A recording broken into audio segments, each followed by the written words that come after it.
What's going on, guys? This is Kaisho. Welcome back. So we are back with another video. So in this video, finally, we have our new ban list for April 2025 limit regulation in OCG.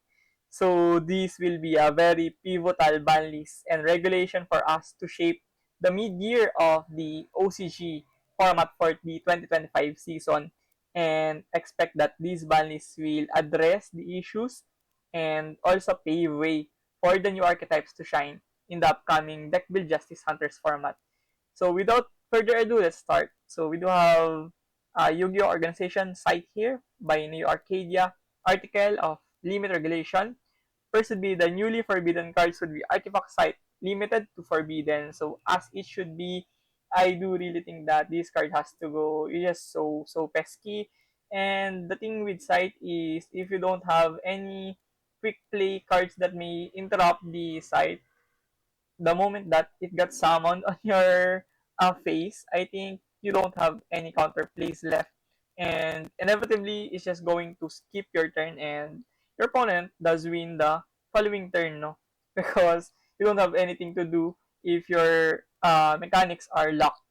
So I think the site is a really problematic card, especially decks like Ryzil that plays the site as a pop target for Detonator, and also decks like Yubel Finsmith, Live Twin Finsmith, Orcus that turbos out the Dagda that sets the site into their setup and potentially locks your opponent from doing anything on the following turn. So it's just so broken, and I think it's the right time where site would be addressed.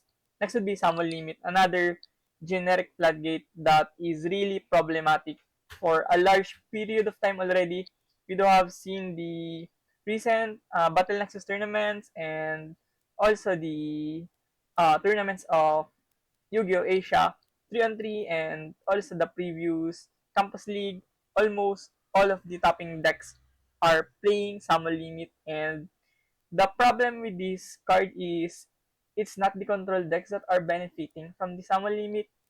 On paper, the Eldritch, the Subterror, the Runic, the Labyrinth, and those kind of decks should benefit from Summon Limit, but in the reality, decks like Blue Eyes Primite, Ryzil, and Orcus, and even Christian are the decks that gain so much value from the Summon Limit, and it is just an instant win card once you have drawn it against your opponent. Game 2 to 3, when you go first, you lock your opponent into only 2 summons, and you top your board off with Omni Negates, Interruptions, Pops, High Attack Monsters. So it's just so broken, and it is really a concerning problem that the way that floodgates are designed to literally floodgate the opponent and doesn't allow them to interact with your board state, no?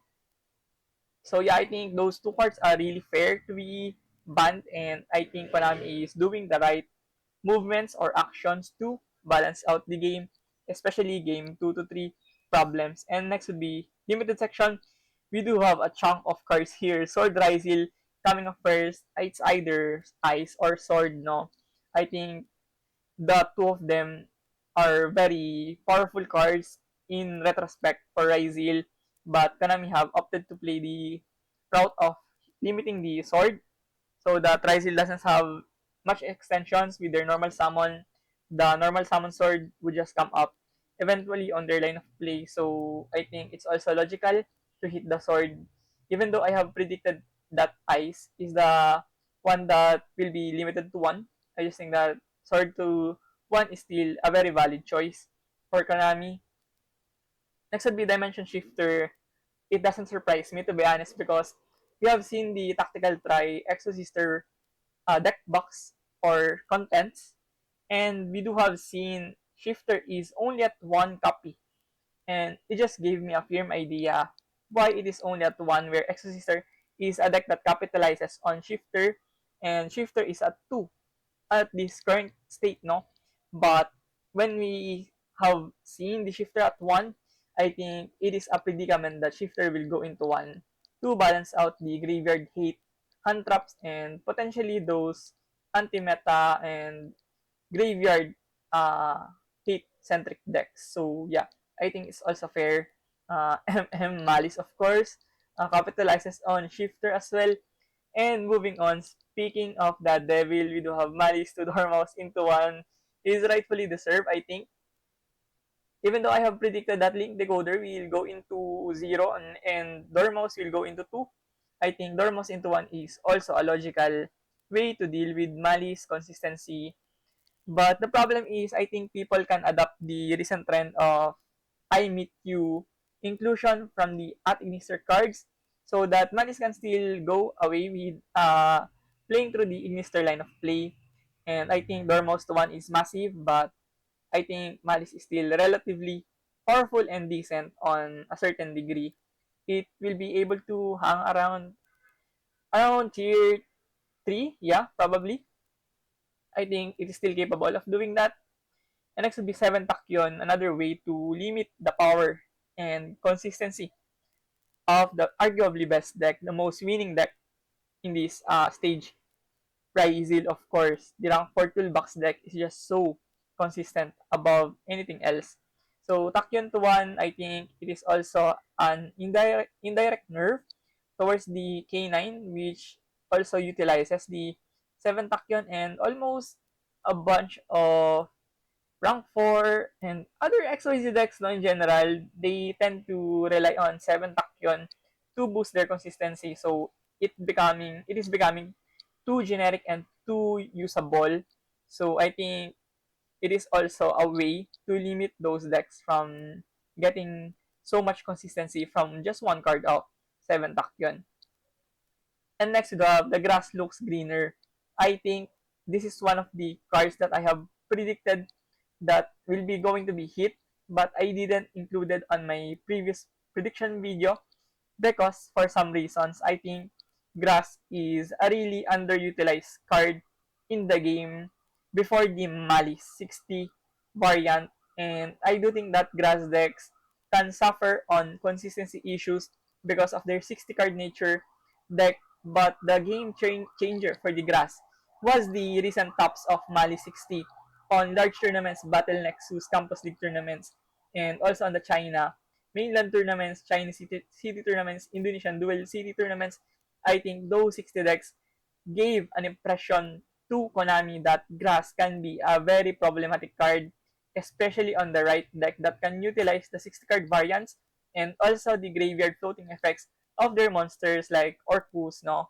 For example, Mali 60, which has infinite resources if the grass resolves. So I think it is also very fair to do this in this way, limiting the grass. Next would be semi-limited. Cyberjar into 2, I think it will not matter that much.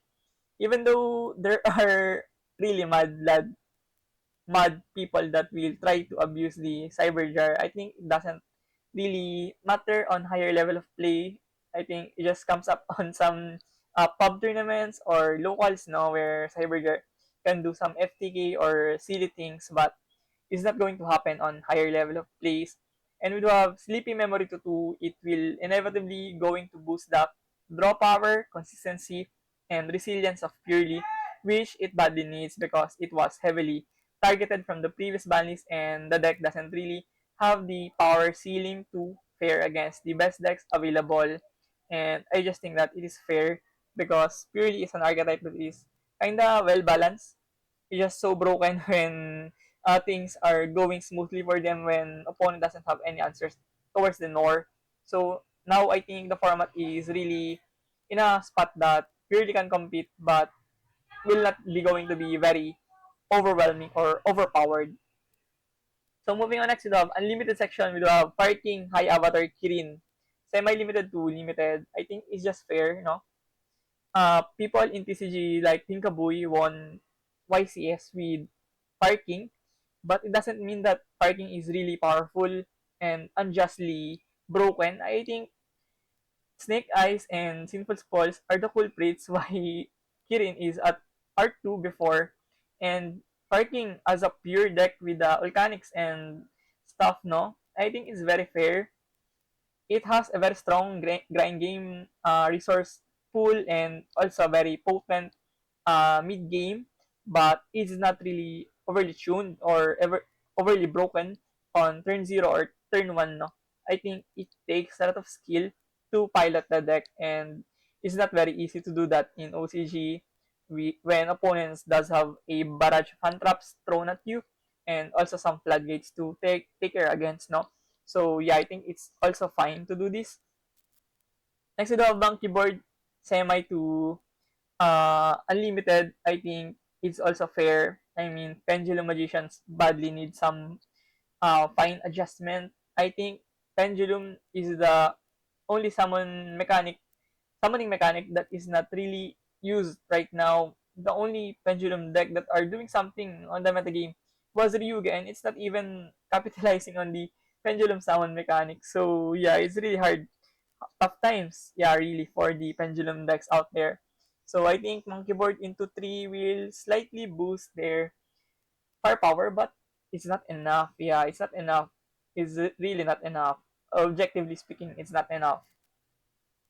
Next, we have Chronograph Sorcerer, another way to boost the Pendulum archetypes. I think this could be a really good way to utilize the Z-Arc, Supreme King, and Odd Eyes cards on the Pendulum archetypes. But yeah, I believe it will not also matter. I mean, the format has 8 Maxi, no? 3 Purulya, 3 Foalas, and freaking double Maxi. So it's really hard to play those fragile combo decks that will rely on barrage of summon, summon after summon after summon. Inevitably, you're going to get struck with Maxi or the Charmies. So yeah, you really need to face that pack alone when you're going to play that kind of deck. So yeah, I think it's fair. Next would be Morphing Jar, semi-limited to limited. Unlimited rather. I think there's a typo error on this article. But Morphing Jar, I think it doesn't matter. Like I've said on my prediction video, unless you're Albert Einstein with 500 billion IQ, I think you're not going to utilize Morphing Jar into a very freaky and unruly FTK shenanigan deck. No, I think it's just not going to happen, especially in this timeline where people just needs and wants to adapt towards the metagame, and the innovation is quite uh, limited towards the resources that we have in this game to run the FTK of Morphing Jar and other disgusting plays for the Morphing Jar. And next we have Snatch Steal, semi-limited to unlimited. I think it will be very beneficial for decks like Mechanico, other going second, Cyber Dragon, Ancient Gear, Tenpai Dragon probably. But yeah, I mean, Change of Heart is just so much better above Snatch Steal, no? So yeah, I think is also fair. I do believe that Inferno Noble Knight and Noble Knights doesn't have a way to make the Snatch Steal broken, no? I don't have the idea or the knowledge on an extent where those Noble decks can break the Snatch Steal or the Mechanical variants, no? And the last card for our unlimited would be Zodiac Barrage. I think this card will definitely help the Zodiac being able to be more consistent, being able to be more resilient, and also can improve their consistency. And on my prediction video, I have predicted that Broad Bull will go into 1, but it didn't happen. I think the Broad Bull is still a gray area for the Konami game makers, that it's still not a card that should be lifted in this modern 2025, no? And they took the safe path to make Zodiac kind of adjusted for the new metagame with Barrage going into 3. And I do think that is really exciting, whether Zodiac can capitalize on this or is just another slap on the wrist, and it will just inevitably going to be pretty much useless for the Zodiac all throughout. And looking on this ban list, oh my goodness, it is really huge. It might not be seem as impactful as it should be, but I think it does a lot on the metagame. The few tweaks, the few changes, the few adjustments, and the limits, I think it will all matter in a matter of months or even weeks. No, I think it will materialize on this modern metagame. And oh my goodness, how much did Kaiba paid Konami? I think Blue Eyes Primite is a deck that is a contender for the World Championship 2025. I mean, Kaiba just bought the Konami company and paid with his gazillion of dollars and money so that Blue Eyes will not going to get hits in this ban list. But to be fair, in all my uh, honesty and uh, take on Blue Eyes, I think it's a really fair deck. It's just a better voices voice, in my own opinion. It is not really broken to a certain degree that it dominates the whole metagame landscape.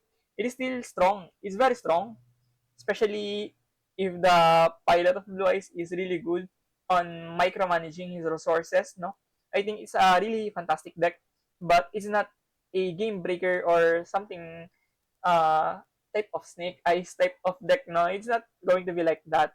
It's really fair. The only problem would be the primate engine itself with the drill beam, of course, really disgusting card, really abusive and really phenomenal threat on the opponents. But yeah, I think Blue Eyes is still a fair deck.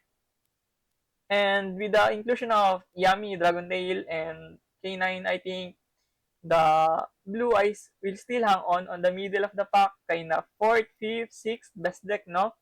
And of course, Ryzel suffered some major consistencies. Now we do have one Tachyon, one Bonfire, one Sword, one X. And yeah, I think those are really massive hits for the Ryzel. And Malice, on the flip side, I think is still viable with the Ignister cards or playing of 3 Signet Mining or playing Allure Ones back again on the deck.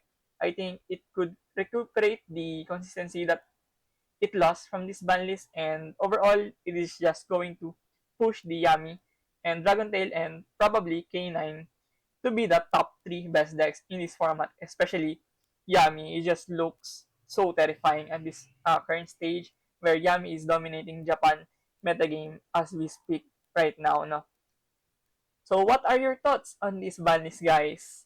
I think it is a really well-made ban list, but it's still not enough to address all of the decks in this metagame because there's a bunch of decks that are relevant and viable. So let me know in the comments below, guys, what are your thoughts with this ban list and how the ban list will impact the metagame of OCG in this upcoming April format post deck build Justice Hunters. So if you found this video informative and helpful, please consider subscribing. It definitely motivates me a lot to keep providing this content for you guys. So once again, thank you for watching. See you in the next one. Peace. Happy ban list, guys.